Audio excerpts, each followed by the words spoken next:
Notre système solaire est composé de 8 planètes, Pluton ayant été retiré de cette liste. Ces planètes ne sont rien d'autre que des étoiles géantes en orbite autour d'une étoile, qui est des centaines de fois plus grande qu'elle. Tout au long de l'histoire de l'humanité, nous avons passé des années et des années à essayer d'en savoir plus sur notre système solaire et sur l'univers infini qui l'entoure, découvrant peu à peu, chaque fois que la science franchit une nouvelle étape.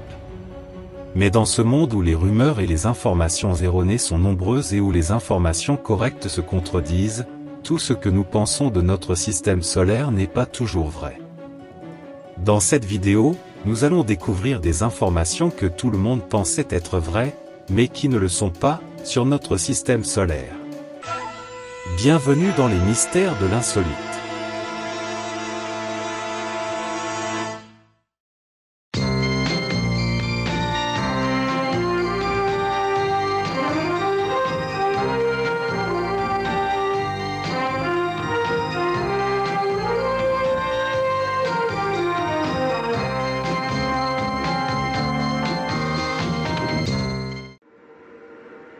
La Terre est-elle ronde? Une contre-vérité qui a toujours été répandue est le fait que la Terre est ronde. Mais les négationnistes, calmez-vous, cela ne signifie pas non plus que la Terre est plate. La Terre est en fait un ellipsoïde de forme irrégulière. Et qu'est-ce que cela signifie? En fait, nous vivons sur une planète ovale. En outre, la forme de la Terre change constamment en raison des marées, des éruptions volcaniques, des tremblements de terre et d'autres phénomènes géologiques. Les canaux sur Mars sont-ils réels? En 1877, l'astronome italien Giovanni Schiaparelli, observant à travers son télescope, a dessiné une carte de Mars avec un réseau compliqué de lignes droites traversant la surface de la planète, et a appelé ces lignes « canaux », ce qui signifie « lit de rivière », sillon en italien. C'est ainsi que la société de l'époque a commencé à spéculer sur la possibilité que ces canaux soient la preuve de l'existence d'une vie intelligente sur Mars, car ils serviraient à transporter l'eau des pôles vers toute la planète pour alimenter ses habitants. Mais de nombreux astronomes n'ont vu aucun canal à la surface de la planète, ce qui leur a fait penser que tout n'était qu'une illusion d'optique.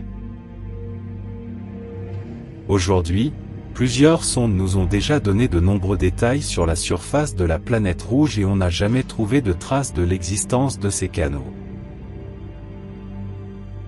Jupiter est-il entièrement gazeux?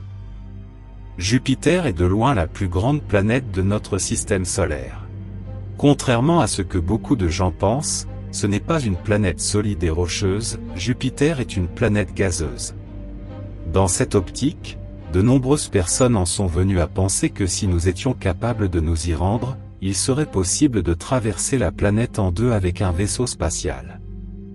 Même si nous ignorons que Jupiter possède 3 couches de gaz épaisses de 70 km, nous devons garder à l'esprit que l'intérieur de la planète a une pression et des températures si élevées qu'elles transforment les gaz en un liquide dense et infranchissable, sans parler des terribles tempêtes qui durent des siècles et qui se produisent à sa surface. Ainsi, même si elle est considérée comme une planète gazeuse, elle est en fait entièrement recouverte dans ses couches les plus profondes de matière à l'état liquide dense. Mercure est-elle la planète la plus chaude? Mercure est curieuse car un jour sur Mercure équivaut à 176 jours sur Terre, ce qui rend le jour plus long que l'année mercurienne, qui est d'environ 88 jours. Mais parce qu'elle est la planète la plus proche du Soleil, beaucoup de gens pensent que la petite Mercure est la planète la plus chaude de notre système solaire. Cependant, cette information n'est pas vraie. Pendant la journée, la température sur la planète peut atteindre l'incroyable 430 degrés Celsius, tandis que les nuits peuvent atteindre une température glaciale de moins 180 degrés Celsius. Bien qu'elle soit la deuxième planète la plus chaude de notre système solaire, Vénus est plus chaude que Mercure, avec des températures de surface dépassant 475 degrés Celsius. Saturne n'a que 3 anneaux. La deuxième plus grande planète du système solaire est Saturne, qui se distingue des autres par ses 3 incroyables anneaux. Pendant 4 siècles d'études, la plupart des astronomes ont eu du mal à trouver les mots pour décrire ce phénomène et comprendre la composition et l'origine des anneaux. Pendant un certain temps, on a cru que les anneaux de Saturne pouvaient constituer une partie solide de la planète. Cependant, après avoir envoyé diverses sondes pour observer de plus près cette étoile lointaine, nous avons découvert qu'ils sont constitués de fragments d'eau, de glace et de roches provenant de collisions antérieures de comètes et de lunes. Et en fait, il y a des centaines d'anneaux qui entourent la planète en 3 zones très éloignées les unes des autres, qui, vus de loin, semblent n'être que 3 anneaux.